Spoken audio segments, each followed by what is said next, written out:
E aí pessoal, tudo bom? Hoje eu tô aqui com um casal de amigos nossos que recém mudaram para os Estados Unidos também. Eles estão há mais ou menos 6 meses vivendo em Chicago.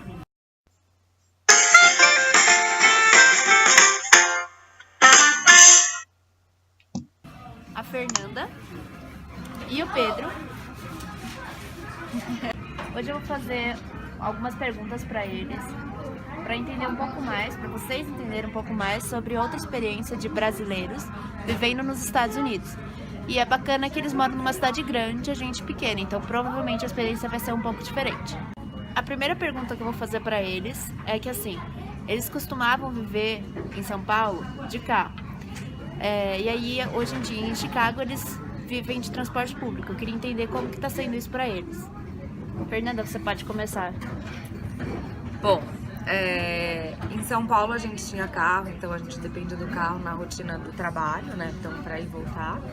E aqui, quando a gente mudou para os Estados Unidos, isso já era um pré-requisito. A gente não queria ter carro.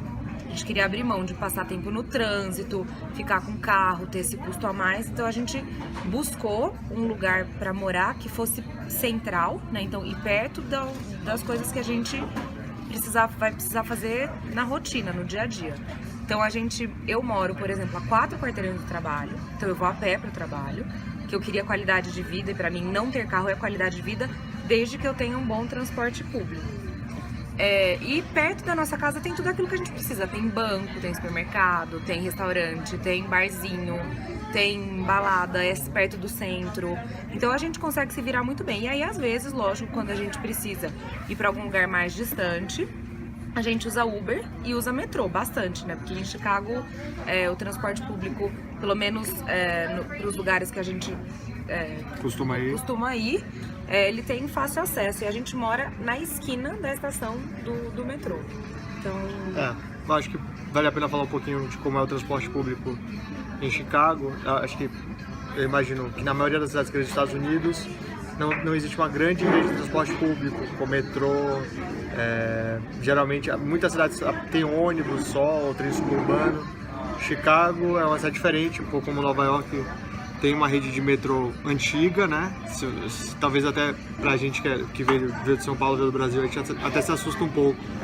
Porque assim, não é modernizada, parece que não tem um investimento de manutenção, mas é uma rede de transporte antiga que funciona.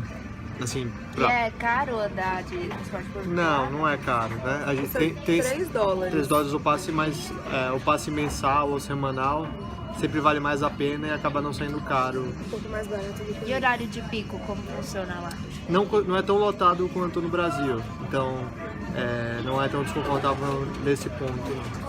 Uma das vantagens que a gente também encontra é porque a gente consegue de metrô pro aeroporto. Então, assim, como a gente tem viajado bastante, eu no meu trabalho preciso viajar bastante, então toda semana é um jeito que eu também consigo fugir do trânsito, porque eu tenho um metrô que fica 2 quarteirões da minha casa e para dentro do aeroporto. Então isso também é muita praticidade, né, para poder fazer esse deslocamento. Legal. Fefe, e conta um pouco pra gente como é que tem sido as diferenças do pessoal que você trabalha aqui e o pessoal que você trabalhava no Brasil, assim. Conta um pouco das diferenças e um pouco do que é parecido também no dia a dia do trabalho pra gente. Bom, eu vim transferida pela mesma empresa, então a minha rotina de trabalho não mudou muito, eu faço mais ou menos as mesmas coisas. Agora, o que mudou mesmo, pra mim, eu sinto, é a cultura, né? Eu sou brasileira, a gente tem uma cultura de trabalho brasileira e tem a cultura americana. E assim, por conta da vida que o americano leva, então acho que as principais diferenças assim na rotina, que eles não têm empregada, eles não têm motorista, eles não têm várias facilidades de serviços que a gente tem, a gente pode contratar no Brasil a um preço mais justo, então eles tomam conta da vida deles o tempo inteiro, então da casa, da limpeza, de lavar roupa, de buscar filho, de levar filho, e aí isso impacta na rotina do trabalho. Então eles são muito regrados, né, no horário de começar e de terminar, então geralmente as pessoas chegam bem cedo, mas elas também trabalham até um horário mais decente, porque elas ainda precisam chegar em casa e cuidar da casa. Encontrei essa como a principal diferença, né? No Brasil eu chegava mais tarde, mas eu também trabalhava até muito mais tarde. a outra principal diferença foi no almoço. O pessoal que eu trabalho não para almoçar. Eles almoçam na frente do computador. E não tem aquele conceito de desligar uma hora durante o almoço para sair do escritório. Tudo é em box. Pega um lanche na box, senta na frente do computador e come. Numa reunião, almoça a hora que der. Não necessariamente eles comem comida. Então, assim, é muita coisa, muita fast food ou snack. E isso pra mim foi um dos maiores impactos, assim. E acho que o terceiro ponto que eu colocaria é que eles não têm um calor humano que a gente está acostumado, né? Sei lá, no Brasil, se eu fosse fazer um projeto novo, você chega, a pessoa pergunta, aí, tudo bem? Como é que você tá? Você chegou bem e tal? E a gente tem a necessidade de acolher as pessoas. Aqui, não necessariamente. Acho que cada um é muito mais na sua, né? No dia a dia eles não fazem questão de saber, tipo, se tá tudo bem, onde é que eu moro, onde é que tá minha família, né? Então é mais difícil fazer amigos no trabalho. Aqui a hora do café e do happy hour, então praticamente não acontece, assim, não é rotineiro tomar um café com o pessoal do trabalho. Café eu digo até que sim, mas happy hour, mas esse sentido mais descontraído, tipo assim, gente, vamos tomar um café, vamos ali tomar um café, vamos conversar de outra coisa que não seja trabalho. Eu sinto assim que falta, né? Peu, me conta uma coisa, vocês já estavam buscando mudar do Brasil, sair do Brasil, ou vocês foram buscados a sair? Então, assim, é uma longa história, né? No nosso caso, a gente tinha conversado, tinha um plano que ainda não era concreto inicialmente, de quando eu terminasse o meu treinamento, porque eu sou médico, né, no Brasil, que eu continuaria, na verdade, viria buscar uma continuidade aqui nos Estados Unidos. Mas para que isso acontecesse, a gente precisava também de uma oportunidade para ela. Como ela trabalhava numa empresa americana, ela começou a conversar, então isso foi uma coisa de muitos meses, acho que mais de um ano, e houve uma mobilização por parte da empresa dela de encontrar uma oportunidade para transferência.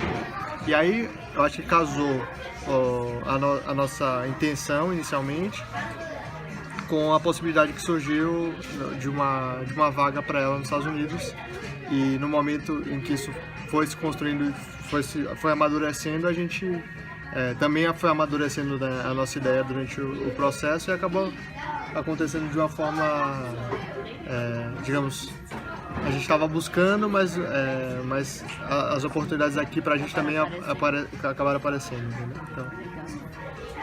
e aí eu tive a sorte de ter, eles estavam, né, querendo aumentar, eu trabalho com agribusiness, né, agronegócios, e eles estavam querendo aumentar as vendas, né, e a quantidade de clientes aqui nos Estados Unidos, então calhou, né?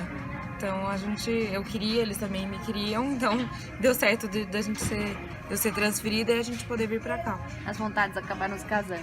Exatamente. Acho que a gente talvez tenha um pouco de sorte, tipo, acho difícil, né, conseguir uma transferência no processo em que, por exemplo, um casal seja bom para os dois lados. Nesse caso, pra gente, eu acho que foi bom, né? Então, isso é uma coisa legal. Tiveram alguma mudança muito brusca de rotina? Conta um pouco sobre o que mudou no seu dia a dia, no dia a dia de vocês, desde que vocês mudaram para Chicago. Tá. Bom, acho que tem algumas coisas que passam pela cabeça de todo mundo, né? Uma delas eu não sei, talvez a vida doméstica. Aqui a gente tem um pouco mais de dificuldade que no Brasil de conseguir um diarista, alguém que limpe, é muito mais caro. Então a gente tem que se adaptar a essa rotina de arrumar as coisas e limpar.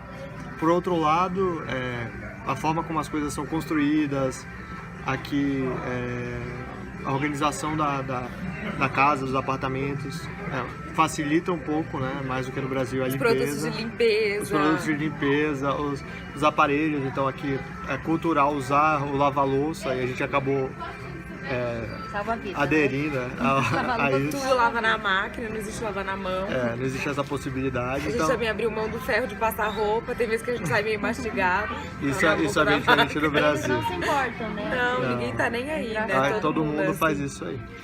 Uma outra coisa, assim, bom, a rotina da gente que saiu de uma cidade grande para uma cidade grande, então é uma cidade que tem muitos eventos, como São Paulo, então sempre tem alguma coisa para fazer, você procurar.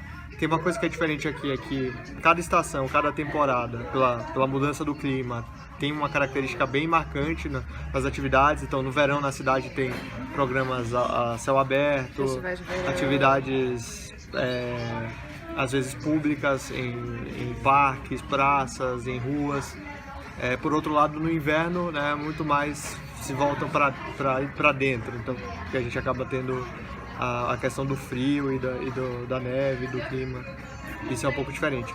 Pra gente, a gente se força a fazer e a sair bastante, até porque aqui a gente não tem, né, o grupo de amigos que a gente tinha em São Paulo, e que a gente tenta continuar uma vida social, até porque ficar dentro de casa, eu acho que talvez seria um fator de entristecer a gente, de tornar a vida mais difícil. Uma das coisas que eu também fiz questão de fazer foi me enfiar na academia, porque agora, por exemplo, essa semana, né, acho que esse último mês a temperatura média foi menos 10, menos 15. Menos 10, menos 15, quer dizer, né, pra você ir de um lugar pro outro, você tem muito mais preguiça. Tem que botar aqui, sei lá, eu mesma saio com 4 calças, 4 blusas, mais meu casaco, que parece um sleeping bag. Gente. Eu sou exagerada, eu morro de frio, então assim, eu sofro bastante, né, assim, pra mim é difícil mesmo. Me vestir já começa aí a preguiça, né, porque, putz, a hora que você vai no banheiro, também tirar tudo a roupa, Mas enfim, acho que tô indo bem.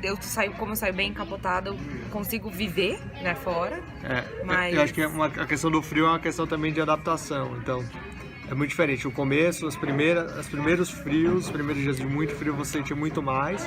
E depois você se adapta um pouco e você descobre também como se vestir da melhor forma. Você descobre como você se protege. E cada um vai descobrir o seu jeito, né, de se proteger. E acaba se limitando menos, mas claro que é uma coisa que às vezes é impossível. Vão ter dias de nevasca, de temperatura muito fria, com a sensação térmica muito baixa, que você acaba ficando dentro de casa mesmo. Que é bom também. Mas aí aproveita o que tem dentro de casa. Cada um busca seu conforto. Tem gente que precisa usar 2 calças, tem gente que precisa usar 4. Legal, gente. Bom, pessoal, por hoje é só. Espero que vocês tenham gostado, conhecer um pouquinho da história da Fernanda e do Pedro. E continuem aí seguindo meu canal, logo mais tem vídeos novos. E é isso. Um beijo.